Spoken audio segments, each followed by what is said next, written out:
that. So welcome you all. Today's topic is colonizing Kashmir, uh, the state building under Indian occupation. This is a book written by Dr. Hafsa Kanjwal, who is Associate Professor of South Asian History at the Department of History at Lafayette College, Pennsylvania. She will be, and the topic will be formally introduced by Anuradha Basin, who is a very well-known activist on Kashmir affairs.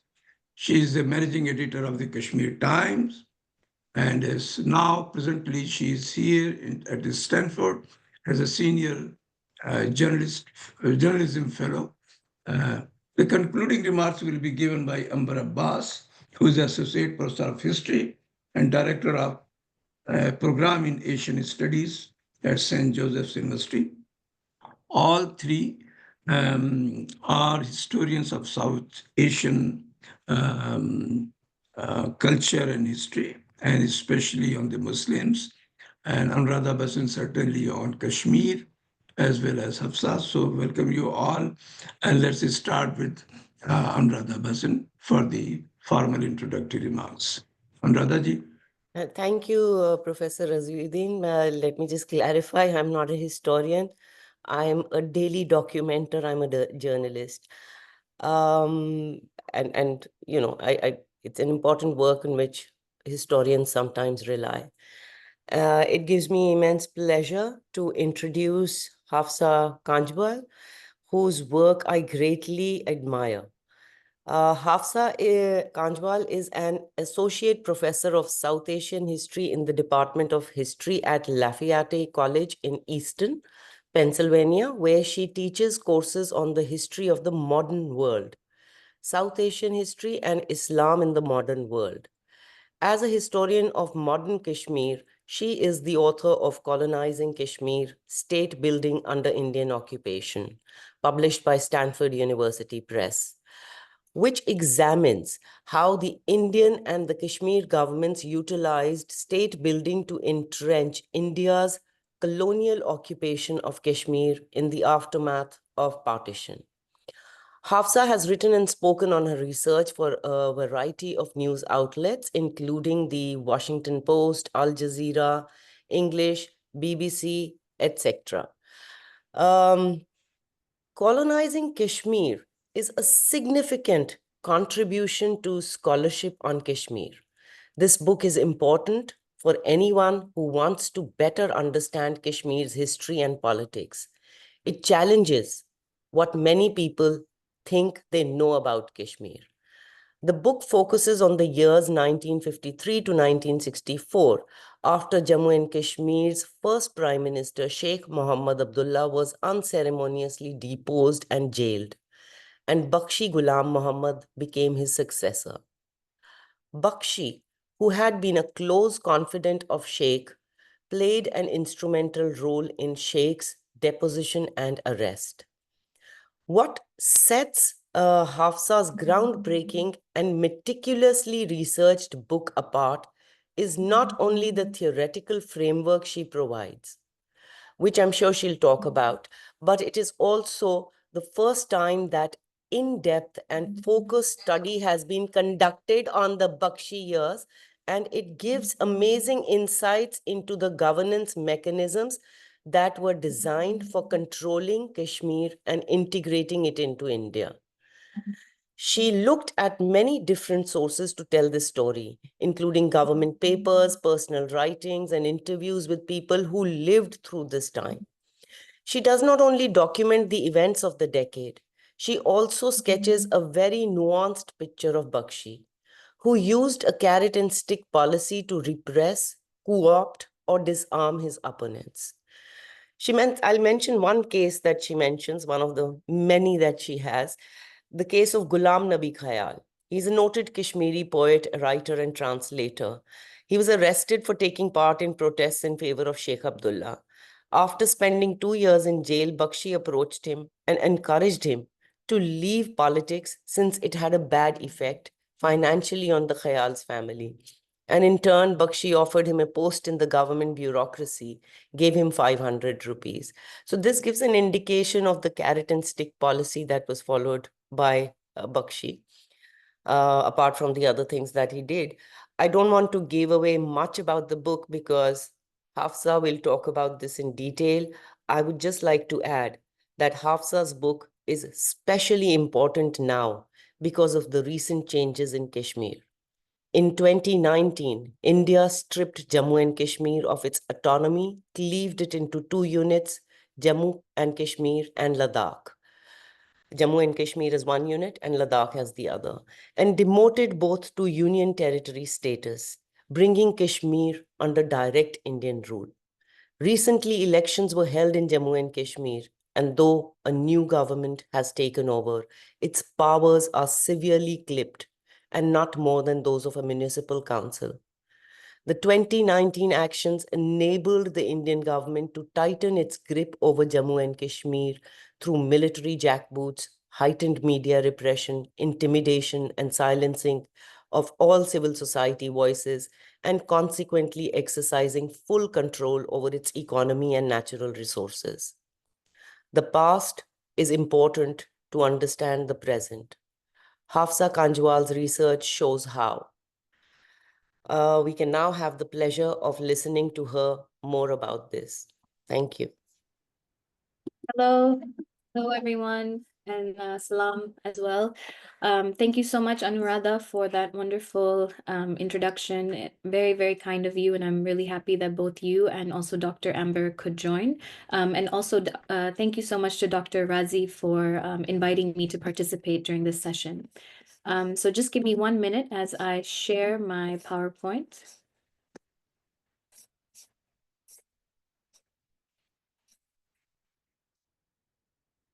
I hope that you're all able to see it. Yes? Yes. Great. Okay, so I'll be talking about my book, Colonizing Kashmir, State Building Under Indian Occupation today. And this was published in July of 2023. So it's been over a year and a half since it's been published. And the India edition of the book was also published by Navyana Press under a different title, I'm sure you can imagine why, called A Fate Written on Matchboxes, State Building in Kashmir Under India. So I'll just begin my talk.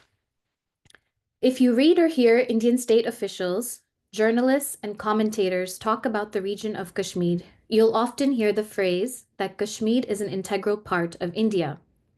The repetition reaches a hysterical frenzy and seems to be the one thing that everyone across the political spectrum, from the Nehruvian secularists to the Hindu nationalists, can agree on.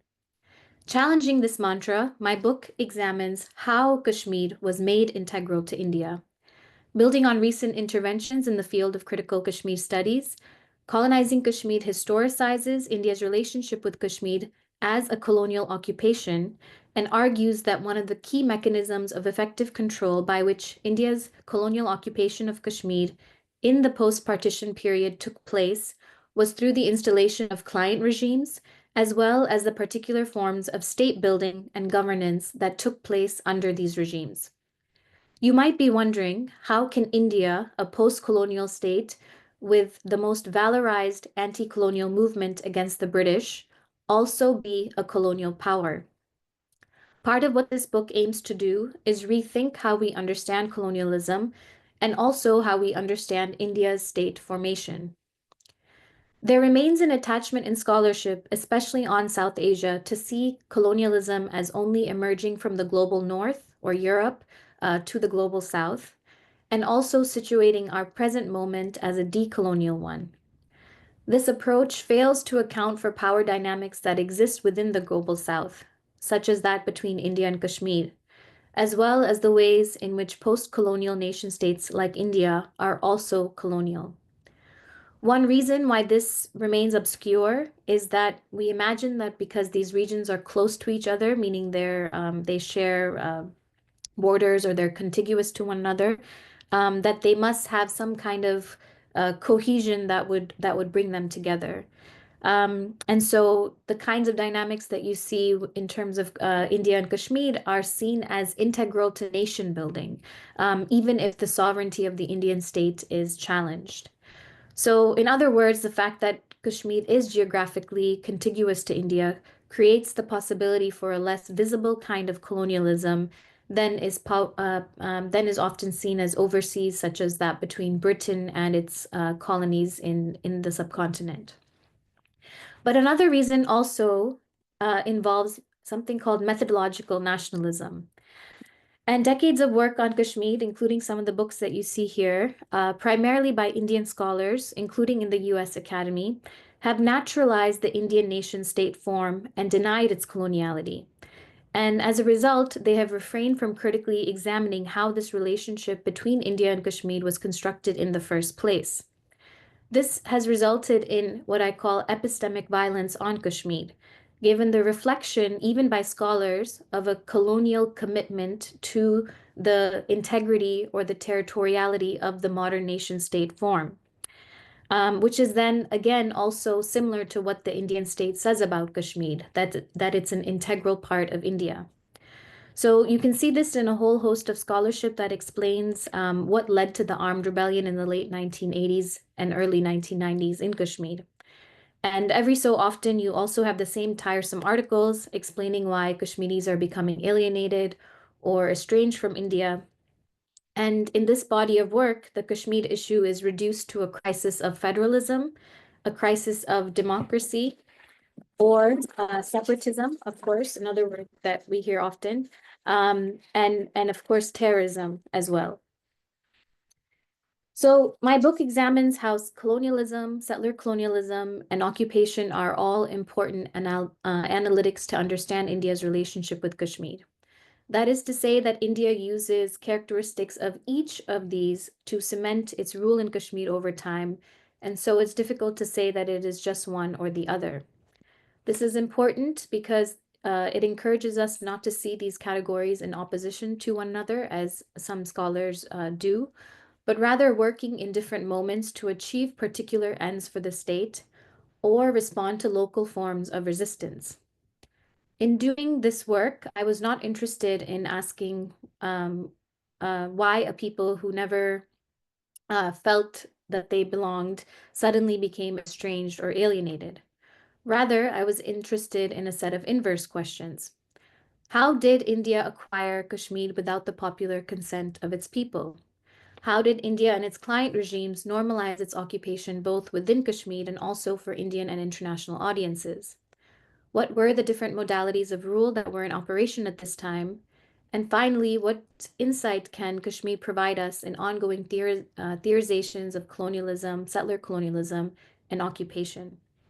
To answer these questions, I look at a decade in Kashmir's recent history from 1953 to 1963. As Anuradha mentioned earlier, in August 1953, Bakshi Ghulam Muhammad, who's pictured on the left, led a coup against the state of Jammu and Kashmir's first Prime Minister, Sheikh Abdullah, who's pictured on the right. At this time, the entirety of the princely state of Jammu and Kashmir, which had its own rich history of an anti-monarchical uprising against their princely rulers, the Dogras, in the late colonial period. The entirety of the region had been divided between the two new nation states of India and Pakistan following the First India-Pakistan War from 1947 to 1948.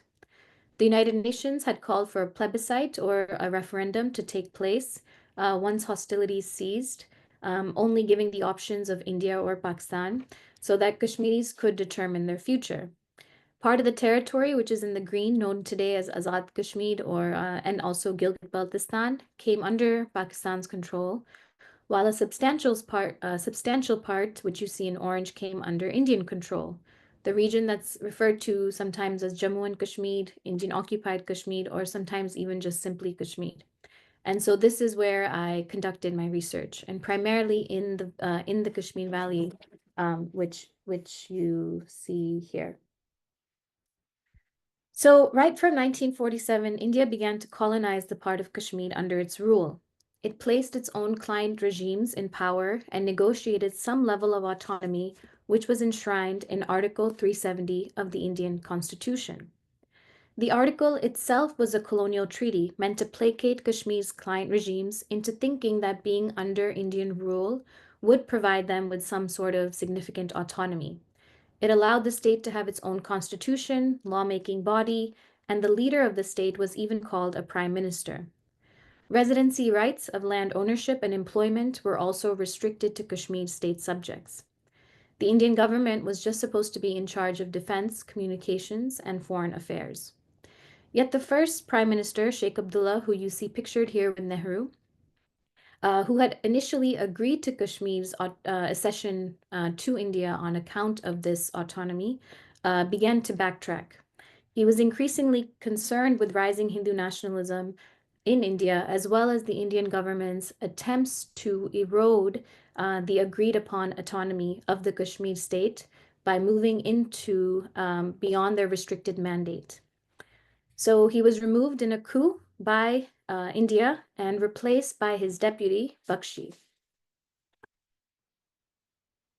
Bakshi was in power for a decade from 1953 to 1963. A shrewd politician, he had been a ground worker for the Abdullah-led National Conference Party, and so he was very familiar with local politics. The Indian government tasked Bakshi with promoting Kashmir's accession to India domestically and internationally, while repressing popular political aspirations for merger with Pakistan or independence. And at this point, this was largely under the broader rubric of the UN resolution calling for plebiscite. After violently quashing protests that arose in the aftermath of Sheikh Abdullah's arrest, Bakshi turned his attention to state building and implemented a number of educational and economic policies. During his time in power, the Kashmir Assembly, which was the legislative body that Article 370 had granted the state, was filled with National Conference loyalists. It confirmed Kashmir's accession to India and sought greater financial and administrative integration with the Indian Union, which undermined Kashmir's autonomy. And oftentimes, elections to these local state bodies, including the one that happened recently, are seen as indicative of people's actual political opinions, and that's also how the Indian state has framed them. But many times, and especially most times, actually, most of these elections have been rigged, or other parties who support particular political stances that go against the Indian government's broader wishes are not able to run in them.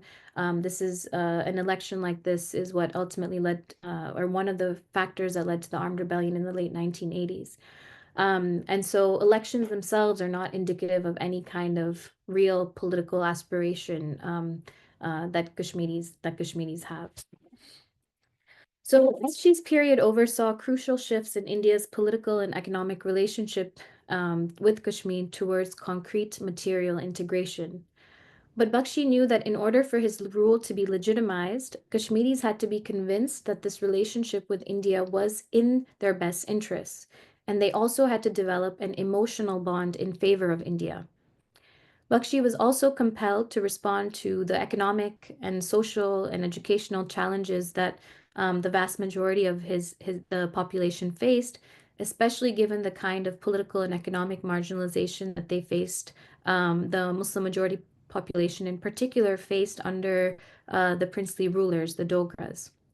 So what's astounding about his state building project is that he left no stone unturned in completely transforming the state apparatus and utilized a range of actors, from bureaucrats, educators, the cultural intelligentsia, who Anuradha referenced earlier, including writers and poets, workers, peasants, tourism operators, and Indian filmmakers for this purpose. With financial assistance from the government of India, the Kashmir government established a number of public institutions and development projects, including schools, colleges, universities, hospitals, roads, tunnels, irrigation and power projects, as well as cultural centers, stadiums, and social welfare organizations. So the two pictures that you see here are from the opening of the Banehal Tunnel in 1956. And the reason why this tunnel is really significant is that before this tunnel was built, there was no all year round link. Think about that, just in terms of transportation between the Indian mainland and Kashmir. there was a road that was basically blocked for 3 to 6 months of the year due to snow. And so for the first time, this tunnel creates this all year round link. And the only roads or kind of modes of transportation that Kashmir had that was all year round previously connected it with the parts of the subcontinent that became part of Pakistan. So when I began my PhD research around a decade ago, I found that most of the scholarship focused primarily around the events surrounding the 1947 partition, and then the period after the late 1980s, which is when this armed rebellion begins and is responded to with massive militarization. And so there was very little scholarship to help us understand what exactly happened in the time period in between. And so I was drawn to that period. And the dominant narrative about this period, both to a certain extent in the scholarship, but also in popular memory, is that things were normal during this time, and that it was only because of later Pakistani interference or India's lack of commitment to development or secularism or democracy that Kashmiris became disillusioned or alienated, which is then what led to the rebellion and intense militarization and human rights violations. Now, we may associate development works and efforts at prosperity by the state by building roads, tunnels, increasing employment opportunities, and enhancing tourism as laudable things for the people of a region. But I argue that it is precisely through the ruse of state building that India colonized Kashmir through client leaders like Bakshi. The decade that Bakshi was in power consolidated the contours of India's occupation by relying on those very same discourses and practices of development, secularism, integration, normalization, and democracy. And I historicize India's occupation and show that it may have looked different in this time period in comparison to what happened in the late 1980s with the brutal militarization.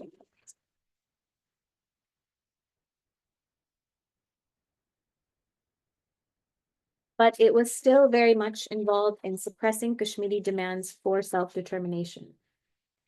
So the different chapters in the book look at the ways in which India's colonial occupation operated through Bakshi's state-building practices as a client regime, and specifically through international diplomacy.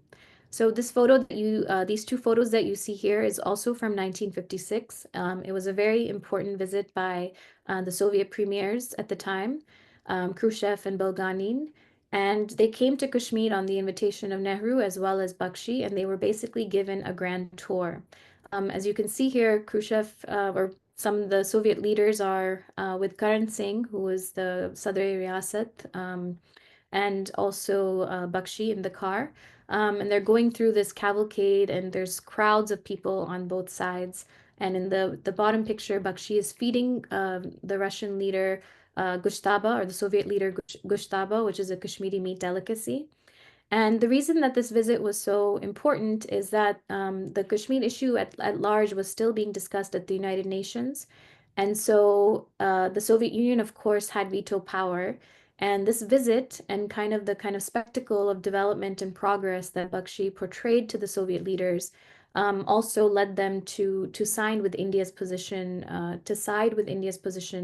in these international forums, which in many ways domesticated the international dispute into one that was then just seen as bilateral between India and Pakistan, and then later just an internal issue to India. And in my oral interviews, this is why interviews are so important, and trying to get a sense of what is actually happening in this picture. I interviewed someone who was actually present at this gathering. They had been told that the national conference was organizing people from different towns and villages to come to Srinagar, to come to the main city, and to basically that they would be given a free ride, a lunch, and that they just had to cheer as this foreign delegation went on. So it was very much engineered to be a spectacle, and yet the cheering crowds the Soviets saw as as acceptance of India's rule. So I won't, of course, be able to go through all the chapters, but I wanted to highlight two main themes that I think are kind of the main interventions that the book makes. The first is what I call the politics of life, and just wanted to give you an anecdote to give you a sense of how significant this was.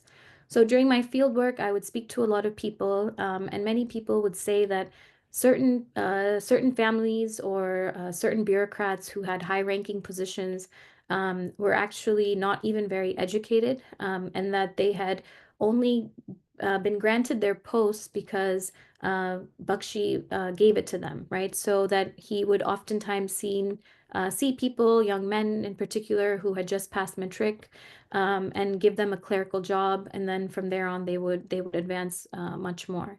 And so as oral histories go, many in the 1950s and 1960s, in particular Kashmiri Muslims, would be given jobs in these ways. And that's actually where the title of my India edition comes about, The Fate Written on Matchboxes, because many times these appointments would not even be given on official kind of documentation. It was given on slips of paper, and also matchboxes, right? So lighters for cigarettes or whatnot. So in these early years of India's occupation, the Indian government and the Kashmir government believed that the Kashmir issue was not a political issue, it was an economic issue, and that if Kashmiris could just see the betterment that they would have under Indian rule, then they would be more likely to consent to Indian rule. And so both of them believed that Kashmiri political sentiments could be managed through economic planning and through development and through these discourses of progress, and the kind of progress that Kashmir could incur under India, which would not be possible under any other kind of political setup. And so I argue that the early decades of India's colonial occupation were marked by this politics of life. And I borrow it from the scholar Nev Gordon, who uses it similarly to describe how Israel actually attempted to create prosperity in the West Bank and the Gaza Strip after the 1967 war by promoting agriculture, building trees, permitting Palestinians to build colleges, and even having boasted the raising the calorie intake amongst Gazans. So the politics of life refers to how the Indian government and its client regimes propagated development, empowerment, and progress to secure the well-being of Kashmir's population and also to normalize the occupation for multiple audiences. It entailed foregrounding day-to-day concerns of employment, food, education, and provision of basic services. At the same time, as in Palestine, questions of self-determination and Kashmir's political future were being suppressed. And this approach was also furthered by the Indian leadership, including Prime Minister Nehru, as well as Kashmir's client regimes. So Sheikh Abdullah, in a letter to Sheikh Abdullah, Nehru basically writes that it must be remembered that the people of the Kashmir Valley and roundabout, though highly gifted in many ways, in intelligence, in artisanship, etc., are not what we call a virile people. They are soft and addicted to eating. The common people are primarily interested in a few things, an honest administration and cheap and adequate food. As long as they get this, then they're more or less content. Nehru once reportedly said that India would, quote, bind Kashmir in golden chains. And it did. The government intended to ensure that with an improved standard of living and greater prosperity, Kashmiri Muslim sentiments would shift in favor of India towards a form of emotional integration. And so this is where kind of one of my main interventions comes in, is that colonial and occupying powers use a variety of ways to control the regions in which they are dominant or where their legitimacy is challenged. One mechanism is shifting from indirect rule to direct rule, as the British did in India after the 1857 rebellion. In my research, I've observed how India both used the politics of life as well as the politics of death, especially with the immense militarization that took place after the 1980s. And sometimes one would be given more focus than the other. Other times, both would be used concurrently at the same time to deal and to manage the population. And so if the idea is to kind of control people, enable colonial rule, then part of it includes transforming political subjectivities while also at the same time, seeking to suppress those who continue to resist. And I'll go through this example. One of the interesting things that I found in the archives was rice, a lot of discussion around rice. And so Bakshi was basically trying to get as much rice subsidies and rice from the Indian government. And in the documents, you see him basically trying to demand more and more rice each subsequent year, in terms so that the price of rice in Kashmir would be less. And oftentimes he used the example in his letters to the Indian government that the position, if you see here, the position of the Jammu and Kashmir state was materially different from other states, as not only the crop had been badly damaged in the state, but there were other political factors which precludes the possibility of reducing the price of the rice in the state. And so the political factors that he's basically referencing is that if Kashmiris don't have access to cheap rice, then they'll start to question Indian rule, and they may have start to speak about Pakistan or speak about the plebiscite once more. And so even the allocation of something like rice was linked to the broader political question of Kashmir. And what's interesting is that Bakshi was able to then use the threat of where Kashmiris, would how it might undermine India's rule in Kashmir to then get more rice. And so Nehru and would basically order the different administrations or the different ministries to accept whatever amount that Bakshi was calling for, which was actually quite high, especially when compared to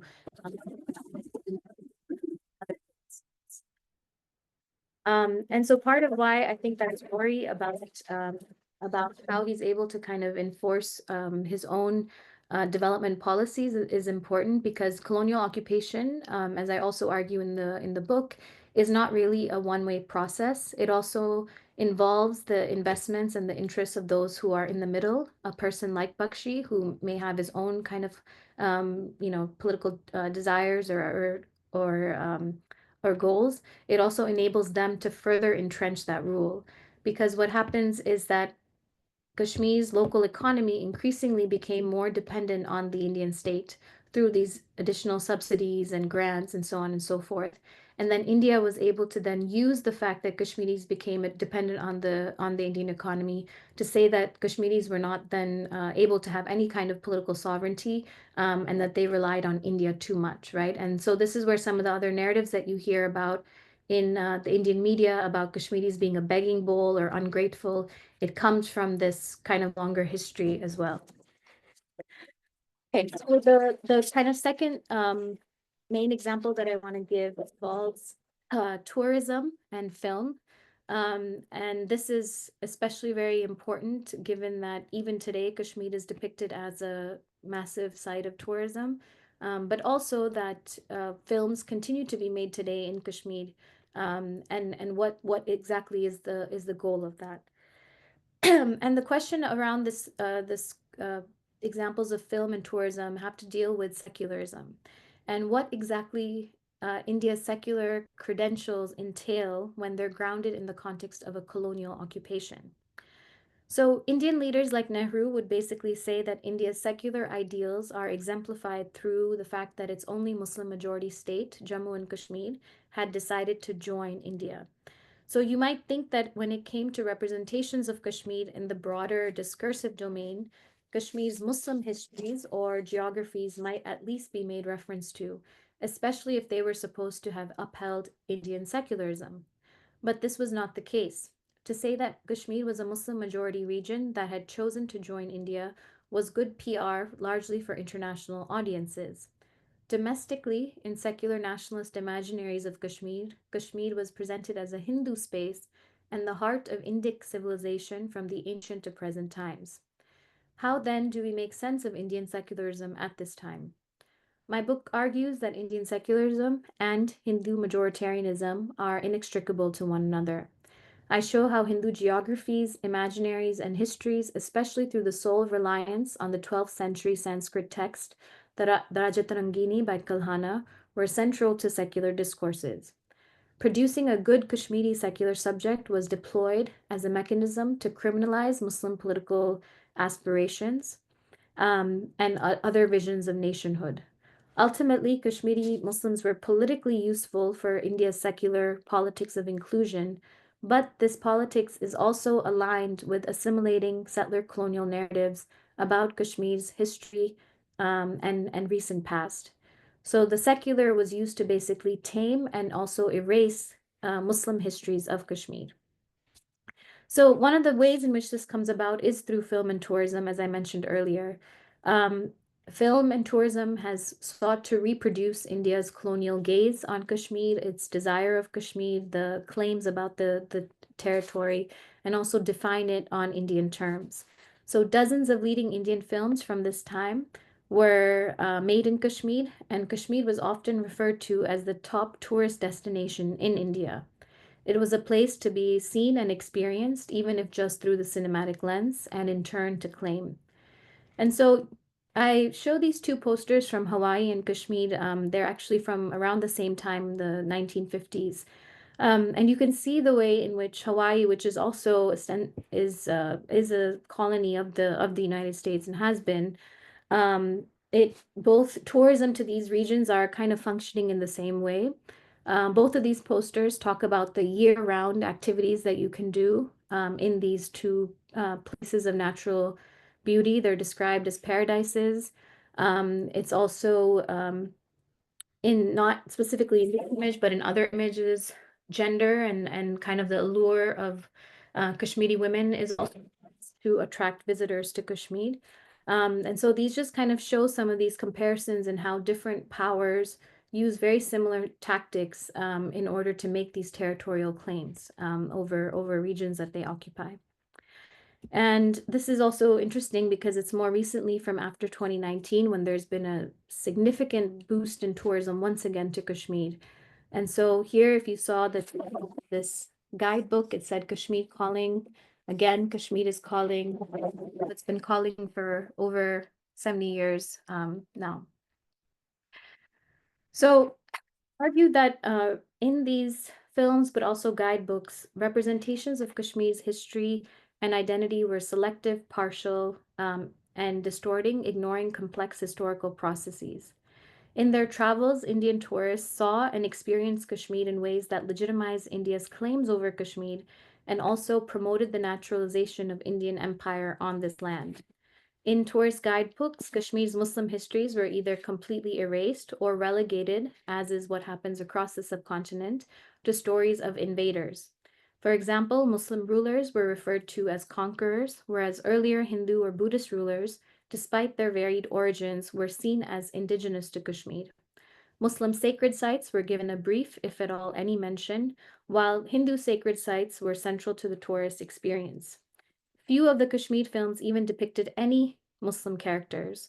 The ones that did were either simplistic and rustic, like Mamdu in the film Arzu, or Raja, who was played by Shashi Kapoor in the film Jab Jab Phool Khile. Raja's character was seen as paradoxically in need of integration to India, or ultimately the authentic Indian subject. It was also during this time when Hindu tourism, religious tourism to Kashmir was strengthened. As one guidebook mentioned, Kashmir was a mountain. Kashmir was the holy land for Hindus, and Banaras itself stood as a molehill before a mountain. So many guidebooks also had a special section on the Amarnath pilgrimage, heightening the significance of Kashmir for the Hindu faithful.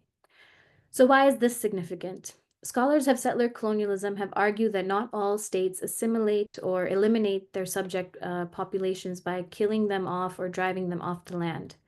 The elimination can also occur by assimilation, or what I call integration in this book, where the idea is to get rid of the people's own sense of history and identity, as complex and multifaceted as that is, and bring them into line with the settler colonial state.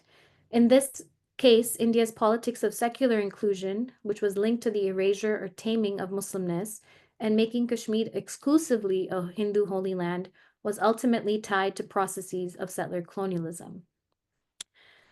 So different aspects of the project created their own subversions. Bakshi was himself replaced by the Indian government once he did not, he fulfilled what they needed and he served their purpose. And this is the fate of many of Kashmir's client politicians even up until today.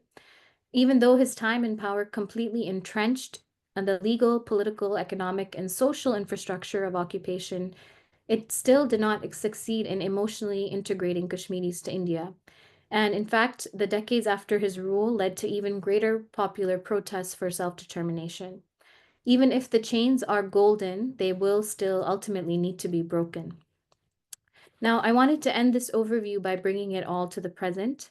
As Anuradha mentioned, on August 2019, India embarked on the next phase of its settler colonial project in Indian-occupied Kashmir by formally revoking Kashmir's special status. It's not an exaggeration to say that in the past over 5+ years, Kashmiris have been effectively silenced, as India has changed a series of laws that allow its citizens and armed forces to buy land and settle in the Muslim majority region, and also change the demographics of the region in favor of Hindus to quash this long-standing movement for self-determination. These developments are also happening under a brutal neoliberal order, which is making Kashmir a site of global extraction as well as environmental destruction. In recent years, the Indian government has completely gone after all forms of political dissent in Kashmir, from imprisoning leaders to targeting writers, journalists, artists, academics, human rights defenders, and activists in a variety of ways. Writing or saying anything that portrays the Indian government's narrative in a negative light, forget even speaking about freedom or liberation, is a cause for harassment, interrogation, and imprisonment. Much of this is also being replicated, as I'm sure everyone here knows, in India, as political developments under the Hindu nationalist government that's in power have led to fears of genocide against Indian Muslims, as well as the realization of their second-class status. Examining Indian state formation from the perspective of Kashmir sheds light on this descent, India's descent into an authoritarian, undemocratic Hindu majoritarian state. Sometimes in advocacy and scholarship efforts against Hindu nationalism, there's this tendency to reinforce the idea that India was once secular, once pluralistic, once democratic, and that it has only now been transformed into an ethno-nationalist state. There's no question, of course, that the rise of Hindu nationalism has exacerbated India's challenges and that things have gotten categorically worse. Yet with this increasing nostalgia for an earlier version of India as a result of rampant Hindu nationalism in India today, the inherent violence of that secular liberal order, as well as its entanglements with Hindu majoritarianism, is erased. This nostalgia completely erases how colonialism and domination were at the root of Indian state formation, not just in Kashmir, but in other places as well. More importantly, Kashmir and the other regions at the margins or the frontiers of the national narrative were not an exception, but remain integral to India's state formation. So, in some ways, we can also see Kashmir and other zones of occupation as a test case for the Indian state to practice various forms of power. And then some of these strategies would then also be used on what's called the mainland against Muslims, Dalits, and tribal communities, and more recently, anyone who just does not agree with the Hindu nationalist project. And so zones of occupation help us think about how nation states can slide into varying political formations, because it is often these zones that go from being a state of exception to being the norm. And so instead of looking for inspiration in a rather uninspiring past, would it not be better to imagine more liberatory and imaginative futures? And finally, even though this book aims to shed light on Kashmir's history, my hope is that it will be useful to other sites that are like Kashmir. One of my main hope was that it would contribute to understandings of places and states that have not yet been in formation, or peoples who have not been able to exercise their sovereignty. A number of communities and nations around the world have been brought into the fold of the nation state without their consent, and they remain under war, apartheid, and colonialism. And modern day boundaries or borders don't adhere to people's sense of place and history. And so many modern nation states have adopted these various modes of control from the politics of life, but also manifest violence to establish their rule in these places where they lack legitimacy. But people have and continue to resist. So I'll stop here. I'm not very much on social media, but you can follow an Instagram account that I have where I share some updates about the book and some other archival resources that I found. And there's also my email there for your purposes if you want to get in touch. Thank you so much again. And I'm looking forward to the discussion. Thank you, Dr. Hafsa. And let's have the concluding remarks. And after that, we have the question and answer session. And Dr. Amber, please. Hello. Thank you so much. Thank you, Dr. Kanjwal, for your, as always, insightful description of your research and your work. I just, a lot of people here, I suspect, have some academic training, but I was reflecting today on what it means for us in moments like this, where we're engaging with discussion and intensive thought work on topics that are not yet settled, for which there's maybe not a consensus across audiences.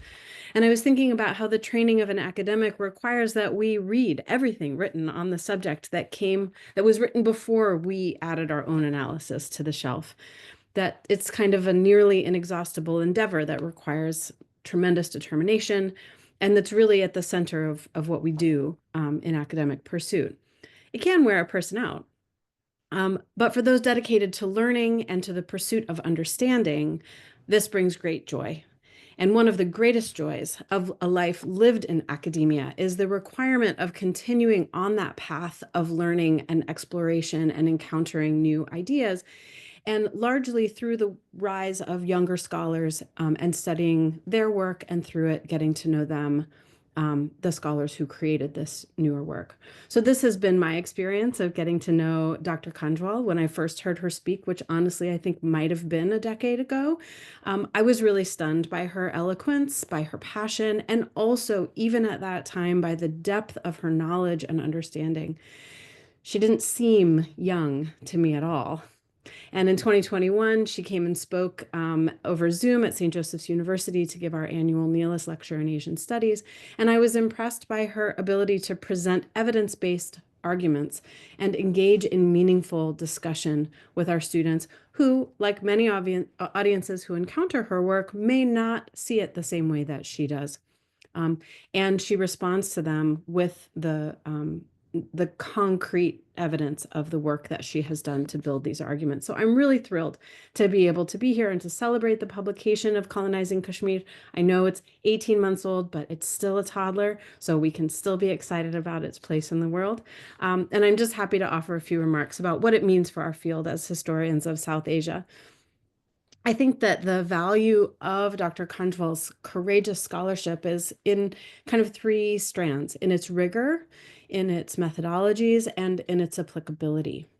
She has clearly read widely within the field of South Asian studies and South Asian history, but also within the history of colonialism, not just in South Asia, but globally. She's deeply familiar with arguments about colonialism and the deep attachments of notions of colonial power as being tied up with the West.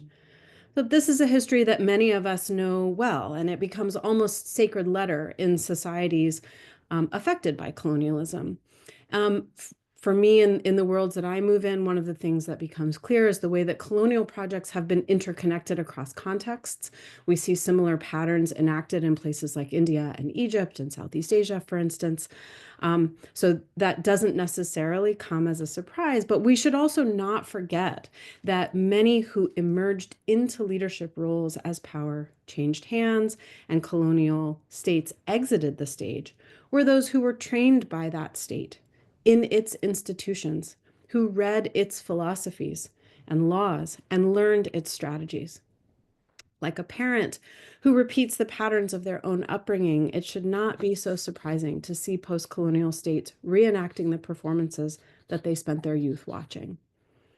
For her part, I think Dr. Kanjwal notices these patterns in the history she studies, but she is careful not to repeat the mantras of the scholarship she has studied. Rather, she carefully dismantles the existing assumptions using an array of source material that was difficult to access. It was difficult to access in archives. It often took repeated visits and the refusal to accept no as an answer. The unique challenges of being a woman researching in some of these environments, I think, should also not be missed. And by creating new oral historical resources that not only render her research unique, but add to the capacity of future scholars to know and understand Kashmir's past. So this methodological intervention, one which starting with the publication of Oral Histories of Partition 25 years ago, has substantially changed the field of South Asian history and is quite welcome in scholarship on Kashmir. Oral histories have allowed Dr. Kanjwal to access the histories of the might-have-beens, the also-rans, the yet-to-come. Her emphasis on the politics of life shows us how human we are as subjects, and maybe even as leaders too. It struck me listening to you today speak about this, that you're not talking about the politics of daily life. You're not talking about the mundane.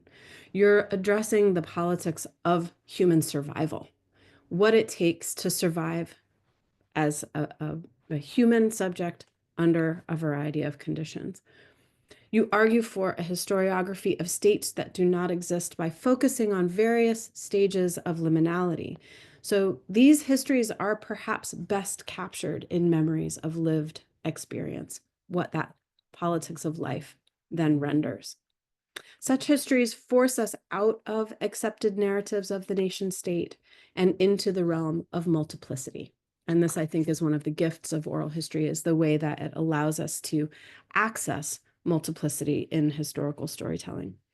So this, I think, is really the book's profound achievement, that in engaging the reader in a very specific and a very well-evidenced history of Kashmir, it simultaneously opens up terrains of comparison, of reflection on other events, other places, other specific contexts that suddenly make this very specific example seem not singular, but exemplary. And it encourages us to, as she puts it, see the duration and continuity of the ideas of state building across different contexts. And here I think contingency really matters. So insofar as European empire, construed as a global good in some ways in its own time, persists now as a wicked specter, we shouldn't understand the nation state as its Glinda the Good Witch opposite. Kanjwal's scholarship uncovers alternative possibilities, reminds us how short and selective our memories are, how willing we are to align with the state's narratives and projects, and quickly to forget that there are people there. There are people there. And none of us is exempt from the state's commitment to its own aggrandizement. Her book and her talk today concluded with a call to imagination. When we look back, we can see that there were other possibilities. And I think the question that we have to ask is, can we vision them for ourselves? So I want to thank Dr. Kanjwal for inviting me to engage with her work today, and to thank Dr. Razi and the Indian Diaspora Washington, D.C. Metro Forum. That is a mouthful, I have to say. Thank you for inviting me to participate. And just if I can leave the audience with sort of a food for thought or a question, I think, Dr. Kanjwal, you've focused tightly in the book on this sort of decade in the immediate aftermath of 1947 and on this framework of the politics of life. And I wonder now, how do you see it surviving? So in the current context, you've talked a lot about 2019. I've heard you speak in the immediate aftermath of 2019, and both you and Anuradha have addressed it today. So how do you see these politics of survival and human existence playing out now? Wonderful, wonderful. So before we go to question and answer, just coming Saturday's announcement, retrieving voices from the margins, courtesans and the nation's narrative. Dr. Lata Singh, who is an associate professor at JNU, she is going to talk on the subject, and she will be joined by Dr. Gayatri Balu and Dipali Dingdang. They will be doing the introductory and the concluding remarks.